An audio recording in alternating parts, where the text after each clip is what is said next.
Hello guys, welcome to my channel. So today is a quick video to how to change or set your custom ringtones in Google Pixel 6 app. So first we have to go to settings, and then we have to go to sound and vibration, and then phone ringtones. So in this you have to go to my sounds,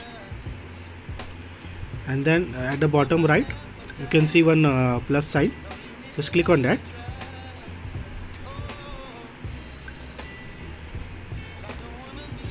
and from the upper menu you can select where your sound is saved or your music is saved.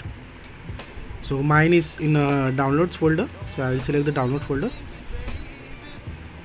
and then you can select any song you want and then save it. So you are good to go now. So thank you.